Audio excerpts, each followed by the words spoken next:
जम्मू कश्मीर की सियासत और एडमिनिस्ट्रेटिव स्ट्रक्चर में एक बड़ा बदलाव देखने को मिल सकता है। जम्मू कश्मीर के एलजी मनोज सिन्हा ने एक प्राइवेट मेंबर बिल को असेंबली में पेश करने की मंजूरी दे दी है। ये प्राइवेट मेंबर बिल पीडीपी के एमएलए वहीदुर रहमान पर्रा की तरफ से लाया गया है। इस बिल का मेन मकसद है जम्मू कश्मीर की एडमिनिस्ट्रेटिव मैप को दोबारा से ऑर्गेनाइज करना।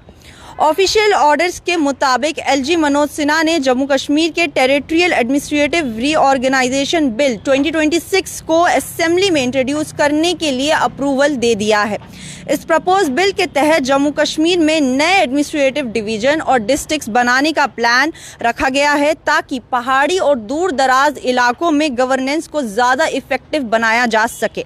बिल के मुताबिक 2 नए डिवीजन्स बनाए जाएंगे, जिसमें से पहला डिवीजन होगा चिनाब डिवीजन, जिसका हेडक्वार्टर डोडा में रखा जाएगा, और दूसरा होगा पीर पंजाल डिवीजन, जिसका हेडक्वार्टर राजौरी को बनाया जा सकता है। अगर ये बिल पास हो जाता है तो जम्मू कश्मीर में पहले 2 डिवीजन थे और वो बिल पास हो जाने के बाद ये अब 4 डिवीजन हो जाएंगे अगर ये बिल असेंबली में पास हो जाता है तो।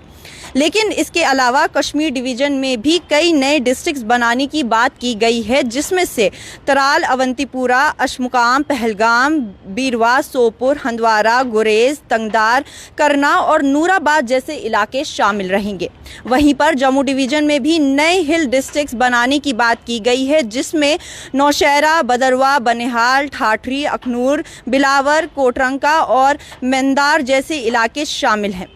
इस बिल का कहना है कि जम्मू कश्मीर का जो जोग्राफिकल एरिया है और जो मुश्किल तरीन इलाके हैं जहां पे रीजनल इम्बैलेंस की वजह से बहुत सारी एडमिनिस्ट्रेटिव चैलेंजेस लोगों को फेस करनी पड़ती है, उन एडमिनिस्ट्रेटिव चैलेंजेस को आसान बनाने के लिए ये नए एडमिनिस्ट्रेटिव डिस्ट्रिक्ट्स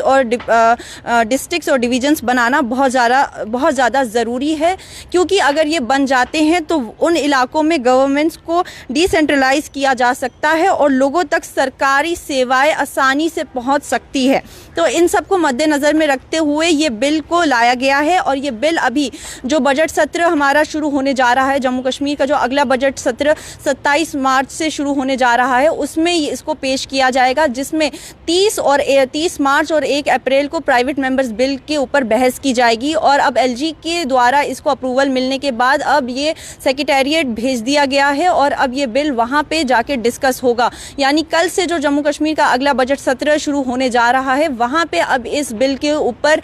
डिबेट हो सकती है, बातचीत हो सकती है। और जब अब इस बिल के ऊपर जिस तरीके से हम सबको पता है कि जब कोई बिल पेश किया जाता है तो उस पर वोटिंग होती है और वोटों के अनुसार फिर वो बिल आगे पहुंचता है। तो अब ये देखने वाली बात है कि एलजी के द्वारा तो इसको अप्रूवल मिल गया है, लेकिन जो हमारा बजट सत्र कल से शुरू होने वाला है, अगला जो उसका सत्र शुरू होने वाला है, उसमें अब इस बिल के ऊपर क्या कुछ फैसले आते हैं और क्या सच में वाकई में जम्मू कश्मीर में कोई एक बड़ा बदलाव हमें देखने को मिल सकता है। जम्मू कश्मीर के जो एडमिनिस्ट्रेटिव मैप है उसके अंदर हमें कोई बड़ा बदलाव देखने को मिल सकता है। तो इन सारे सवालों का जवाब अब हमें 30 मार्च और 1 अप्रैल को होने वाली जो बजट सत्र में बहस है उसके अंदर हमें पता चलेगा कि क्या जो ये अब बिल पेश किया गया है, जो ये 2 अलग डिवीजन्स की बात की गई है और जो नए अलग डिस्ट्रिक्ट्स की बात की गई है, इस पे क्या कुछ फैसला अब हमारी बजट सत्र के अंदर लिया जाता है, उस पर हम सबकी नज़रें अब टिकी हुई है। फिलहाल के लिए हमें दीजिए इजाज़त। बाकी देश और दुनिया की तमाम खबर देखने के लिए बने रहिए न्यूज़ इनसाइडर 24/7 के साथ।